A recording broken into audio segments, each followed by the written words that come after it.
From Surfside, Florida, thank you for watching, everyone. I'm Lester Holt. Please take care of yourself and each other. Good night. I've got some good news and bad news for struggling renters trying to make it through the pandemic. The good news. Bad news, you might not actually get that rental relief payment until after the moratorium ends. And this weekend's forecast keeps looking worse and worse. Well, unless you enjoy that Phoenix-level fry an egg on the sidewalk, your little portable fan definitely won't help type of heat. And it looks more and more like we're going to break that record, set back in 1981. Here's the story. Dun dun dun dun dun. Dun dun dun dun dun dun dun dun dun dun. Hello, I'm Dan Haggerty. Welcome to the story. Breaking news, it's going to be hot. I'm not sure if you've heard that, like oppressively, offensively hot this weekend. It's going to be awful. My wife went out looking for these little splash pads, the ones you hook up to the hose. Everything was sold out everywhere. In fact, she told me she got the very last kiddie pool at Target because Target needs more of my money. My boys love it. All right, they're trying to splash the camera there because they're fun. Hopefully it doesn't melt in the heat. We're thinking about heading to the coast. At least we were.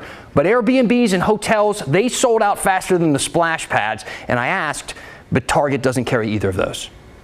If you're one of the lucky people headed to the water, to the coast, enjoy. It's going to be fantastic. For the rest of us, I need some advice. What are you doing to stay cool? What are you doing to have fun in this heat? You can still have fun when it's 100+ degrees. Jansen Beach, maybe. Heading to a lake on Mount Hood. Boozy slushies on the back porch. Acceptable. Definitely. I want to hear it all. Let me know. Use that hashtag #HeyDan. Hop on my Facebook page and leave a picture. Leave 2 pictures. Tell me what you're doing. We're going to talk more about this heat in just a few minutes. But for now, let's get to the big story. Our big story is about the thousands upon thousands of Oregonians who fell behind on rent during the pandemic and right now are praying that the government swoops in to help before they get evicted. I know, it sounds dire. But we should note this week did bring some relief. First, on Tuesday, for instance, the Oregon Senate approved Senate Bill 278. Now, that bill still needs to be signed by the governor, I should add, but if it is, when it's signed, it will extend the state's moratorium on evictions by 2 whole months. It was supposed to end on July 1st. Now it doesn't end until September 1st.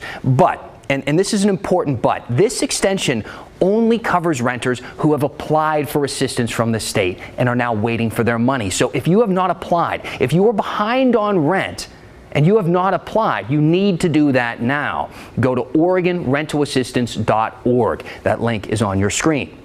Now, at the same time, there's another big headline today. The CDC extended the national eviction moratorium by 1 month. And they did that because, well, this isn't just an Oregon problem. This is a problem nationwide. That being said, it is up to each state to get that money to its renters. And here in Oregon, we have a big problem. So I asked Maggie Vespa to come in and talk to us about it. Yeah, Dan, happy to do it. So basically, simply put, there is a huge backlog in dispensing rental assistance, hence the super at the bottom of your screen that says the rent assistance backlog. Basically, Oregon has the money, but the state is having trouble physically getting that money into renters' hands, which is obviously key. You might remember back in December of 2020, we did a piece that we kind of called The Face of Evictions, and I interviewed these 3 Oregon renters who were on the brink of losing their homes if the state didn't keep its moratorium on evictions in place. So this week with this news, these headlines and the news, I reached back out to them and I caught up with this guy over on the far end, Ryan Bowser. So spoiler alert, as of tonight, he and his family are still stuck in limbo. It's terrifying every single day. You try not to think about it too much. For more than a year, Ryan Bowser has been worried that he'll lose his home. The father of 4, including his new son, Illidan, born just last week, is exhausted. I'm working 100%, but I'm still relying on other people to make sure that me and my family are not living out in a car. We first met Bowser back in December 2020. He was one of 3 Oregon renters who opened up about the fear of being evicted amid the pandemic. Fast forward to this week. Not much has changed. He and his girlfriend still live in their Corvallis apartment. They still work full-time as janitors at Oregon State University. The problem is, when schools shut down, the couple was forced to pay for childcare. That sucked their rent budget dry. Yeah, we're about 11 grand in the hole right now. It's an insane amount of money. that you save by having your kids in school. So. Bowser knows relief should be on the way. Last month, he applied for rental assistance, federal COVID relief money that the state has promised to dispense at some point. We applied on the 22nd. Our application hasn't even been reviewed yet after a month. Bowser is far from alone. According to a live data dashboard compiled by the state, 10,830 Oregon households have applied for rental assistance, citing job losses and hardship tied to the coronavirus pandemic. The average request per household, around $6,900. And the state is making its way through these applications slowly. Oregon officials have distributed roughly $200 million to qualifying renters. That's just over a third of the money they have or will soon have at their disposal. Doling out the rest will take time, likely months. Can we just start with what is the reason for the backlog? Yep, absolutely. Let's dive into that. Andrea Bell is the director of housing stabilization for Oregon Housing and Community Services, the state agency in charge of dispensing this money. She says, point blank, the need is daunting. Prior to the last 12 months or 14 months, OHCS was administering about $15 to $17 million annually in rental assistance. Over the past 14 months, our partners and our local administrators have administered about $186 million. $186 million compared to $17 million, a more than tenfold increase. And that, Bell says, was before the latest federal aid package, which came down in May. Adding to the complexity, renters can apply for assistance through a number of ways. They can go through local community agencies or directly through the state. The best way to do that, this website, OregonRentalAssistance.org. Protection for renters is not automatic. You must provide your landlord with a declaration of financial hardship. It even comes with instructional videos to explain what qualifies renters for assistance, and it has a live chat function where users can ask officials for help. Despite this online presence, the system is far from automatic. Every rent assistance application needs to be reviewed by a human. And frankly, there just aren't enough. Oregon is investing in surge capacity employees to beef up local and state staffing levels. I asked how much more staff they need. Depends on the agency, says Bell. But she added this. So Maggie, just for a little bit of detail here, we're seeing some of our local administrators produce and pay out for applications in a month what they were doing in a year. Bell says officials are doing everything they can. Recently, the state and the feds dealt some major help. Tuesday, Oregon lawmakers voted to extend the state's eviction moratorium through the end of August, as long as renters have applied for assistance. And Thursday, the CDC extended their national moratorium through the end of July. Lawmakers argued without that protection, roughly 6 million American renters are at risk of being evicted. Many of them are waiting for this federal aid that's stuck in state backlogs. Here in Oregon, officials are now hoping this 2-month extension will give them time to gain some ground. But people with experience in this world are worried. Do you have confidence this will be figured out by September, by the new deadline? No. No. Katrina Holland is the executive director of Join, a housing assistance agency in Portland. Her take, America's rental assistance system has been underfunded and understaffed for decades. It struggles to keep up with normal demand.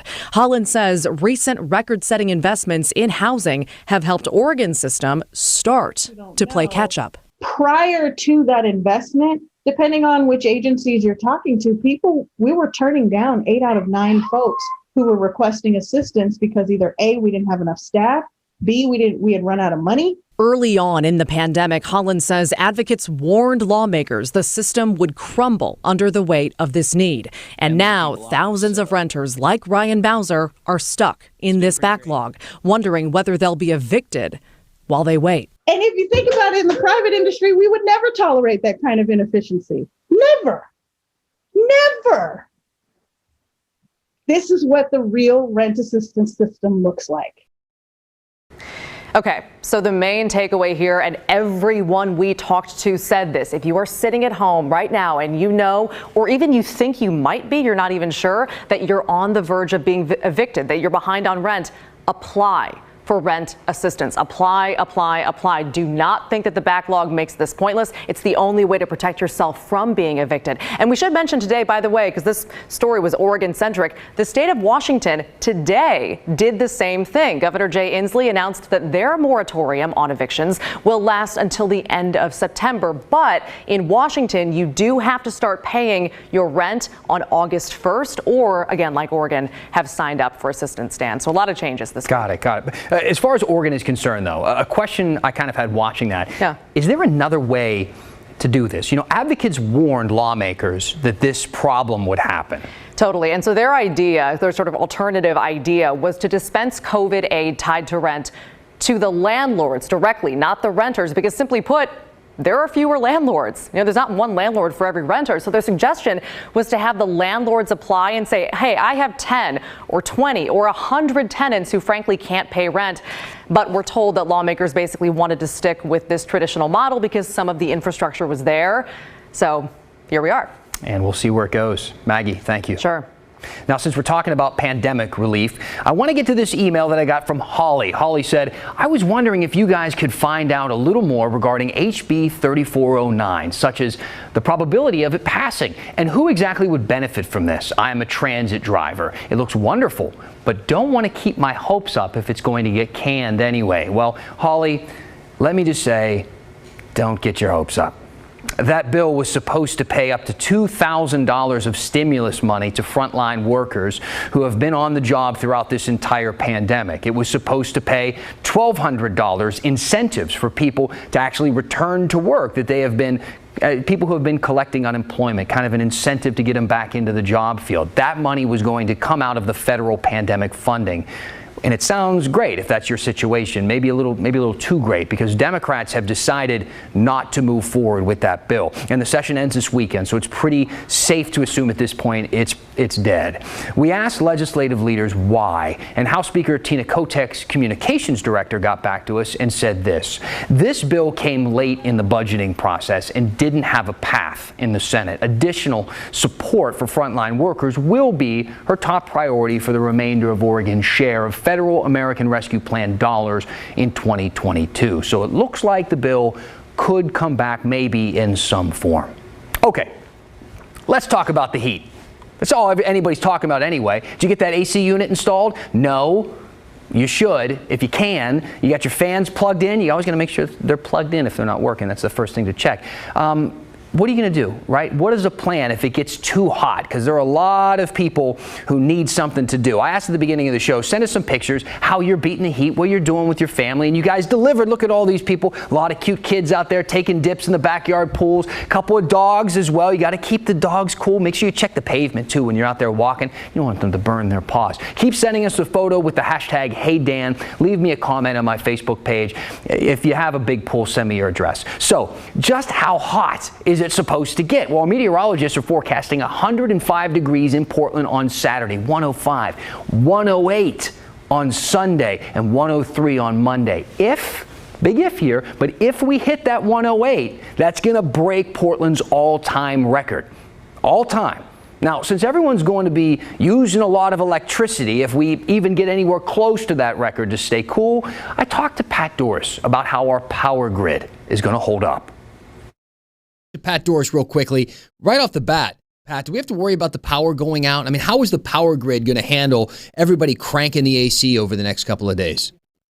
Most likely we'll have plenty of power. What the industry folks tell me is the problem could come up if something breaks.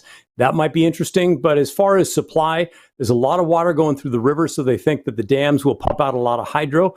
On the flip side, there's not going to be a lot of wind, so don't expect a lot of turbine power from those windmills.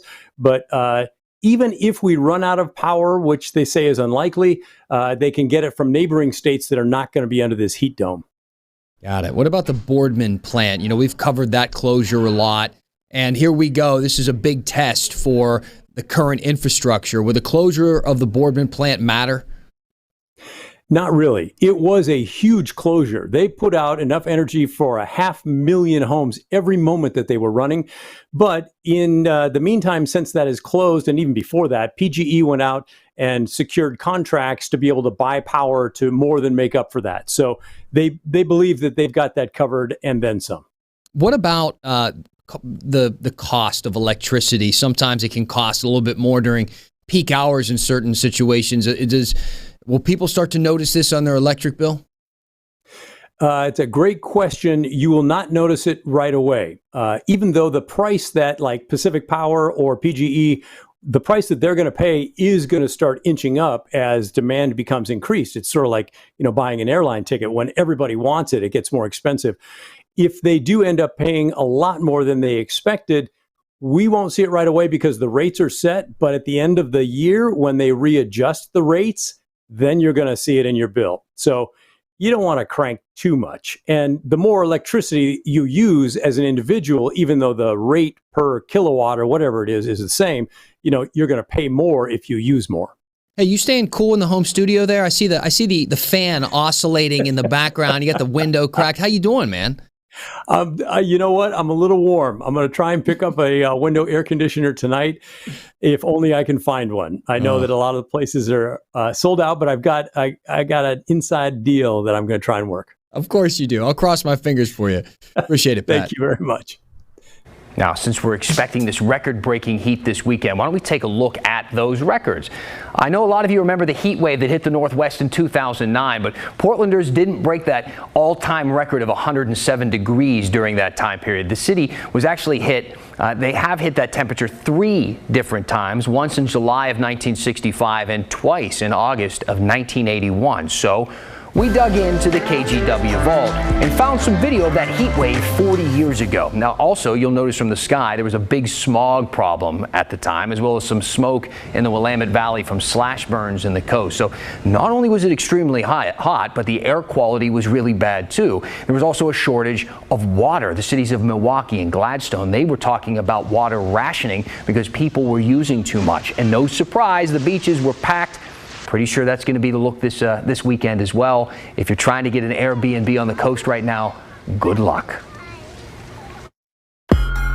As we've talked about the huge gun violence problem in Portland, a lot of you have been asking, what's going on with police? Didn't the gun violence unit get defunded? Well, kind of.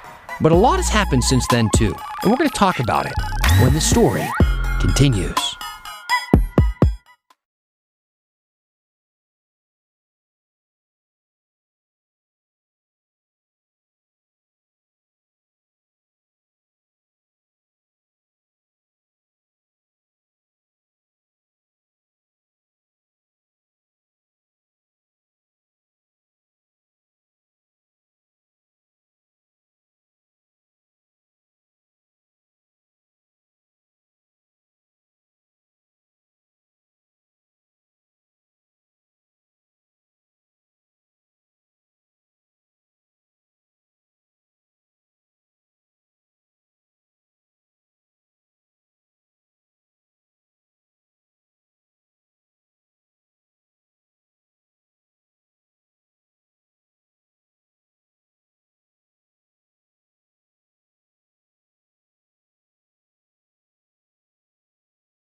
Welcome back. Keep sending in those thoughts that you have about the show, about the news in general, things you want to see covered. Use the hashtag HeyDan on Twitter. You can also email us at thestory@kgw.com. And I want to take a moment real quick and remind everybody about our Hey Help campaign this week. We want you to consider donating to One Tail at a Time PDX. They're a dog rescue in Portland. We should be thinking about our pets this weekend and dogs because it's really, really going to be hot out there. Last year, this organization rescued more than 350 dogs, and your donations help to do that, pay for the food and the medical treatment to help these shelter dogs and to get them spayed and neutered and all of the responsible things that have to be done to get them responsibly adopted. So to donate, open up the camera on your phone, point it at the QR code on your screen. It's going to take you to a link where you can donate. You can also find that at kgw.com/heyhelp. And we're calling this a micro donation drive, so feel free to give any amount, no matter how small it helps.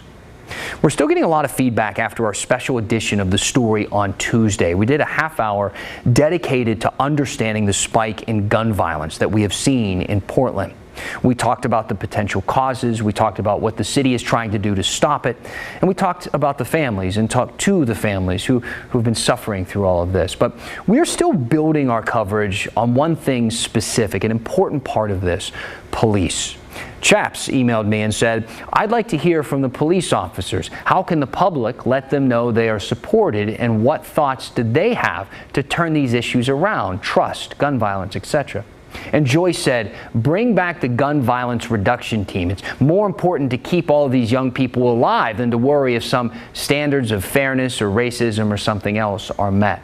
Well, first, I'd like to address the issue of policing or lack thereof in the same way that I did during this special, if you haven't seen it, where we discussed the various causes of gun violence. And I explained, or tried to anyway, why the simple lack of police doesn't automatically transition into more gun violence. For instance, if you took Oregon's safest community, say, and you cut its police force in half, people wouldn't then run out and start shooting each other. But if you took that same community and you hit it with some of the other things that have been, these communities have been suffering through during the pandemic, like you fill the streets with garbage and homeless tents, and you put half the families below the poverty line, and you put the other half right on the cusp. If you closed the schools and you didn't give any of the kids access to remote learning, or you saw a spike in drug use or alcohol use, well then, according to the research, violence would follow, even in one of our safest communities.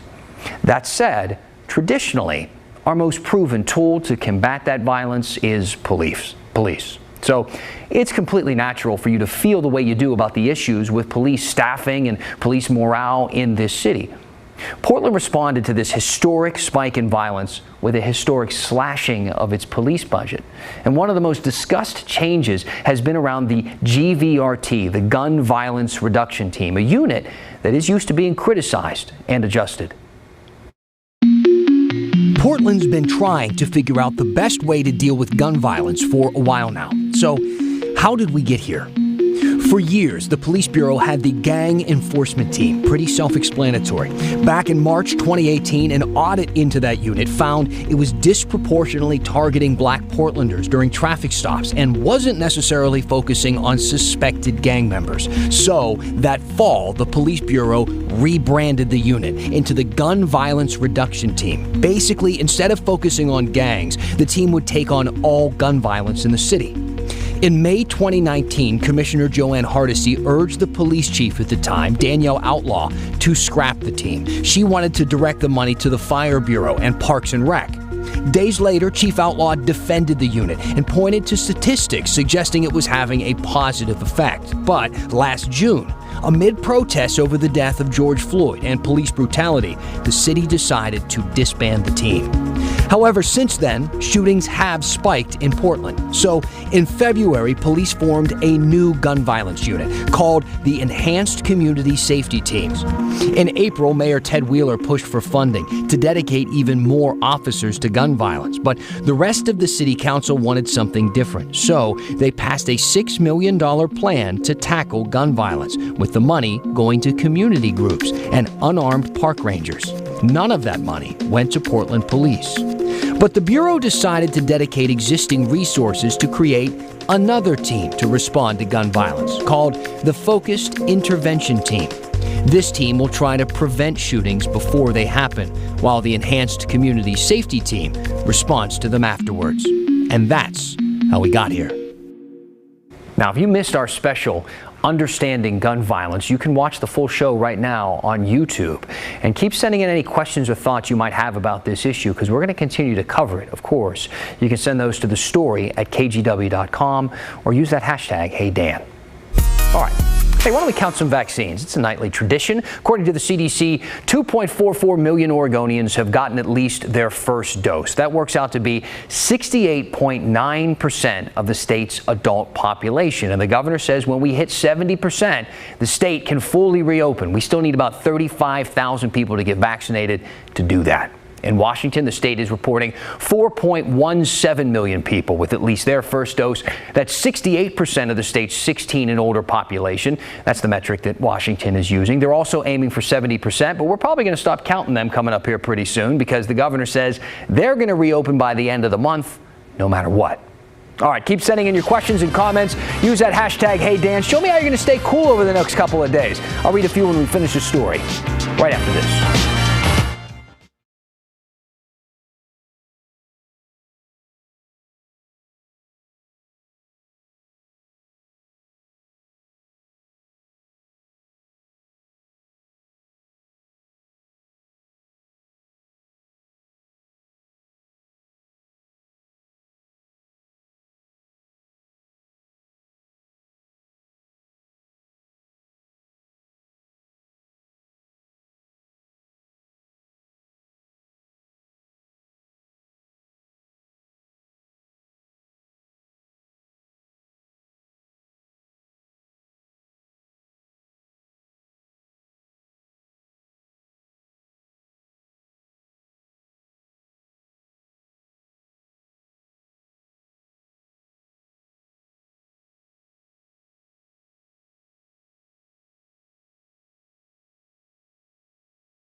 We don't have a lot of time, so I do want to read a quick story I got from Mike Anderson, titled "The Summer of '81. That's when we set the record at 107 degrees.